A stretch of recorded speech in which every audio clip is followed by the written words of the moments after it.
السلام عليكم ورحمة الله وبركاته. معكم علاء النحال المحامي. هنتكلم النهاردة عن الولاية التعليمية.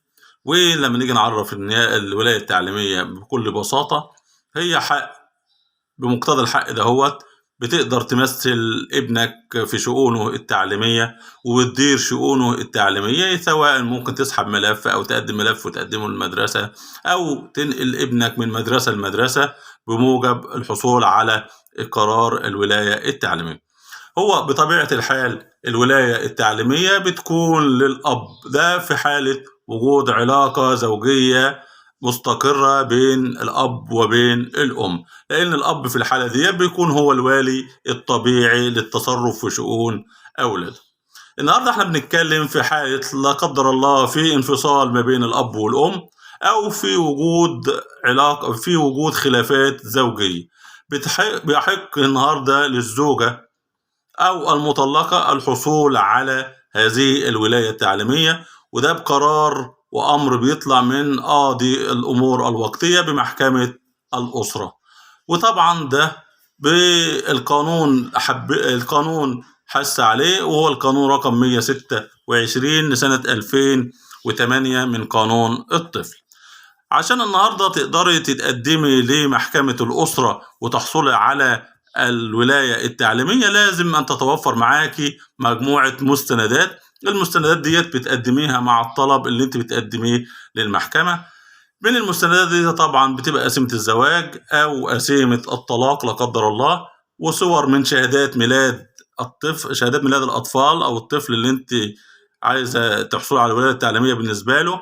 وطبعا كمان صورة من بطاقة الرقم القومي الخاصة بك، وإفادة من المدرسة المقيد فيها الطفل أو الطفلة بتقول إن الطفل دوت مقيد في الصف كذا في المدرسة كذا. وأخيرا توكيل لمحامي عشان يقدر يباشر أعماله لإنه يمكنك من الحصول على الولاية التعليمية. بتيجي النهاردة صاحبة الشأن أو المحامي بتاعها بيعمل طلب ويقدمه لقاضي الأمور الوقتية في محكمة الأسرة التابع لها محل إقامة الحاضنة. بيجي النهاردة رئيس القلم بيحدد رسم على الطلب ده، وبيتم دفع الرسم ده، وبيرجع الطلب ده يتحدد له جلسة، وبناء على الجلسة دي بنعمل إعلان بأمر الوقت دوت، وبنحطه في المحضرين، وبعد كده بنجيبه من المحضرين نقدمه تاني يوم الجلسة. وبالتالي بيطلع لك قرار من قاضي الأمور الوقتية بإنك تحصل على الولاية التعليمية للطفل وتبقى المتحكمة في شؤونه التعليمية. طبعا ده كله قبل بلوغ السن القانوني للطفل اللي هو 15 سنة.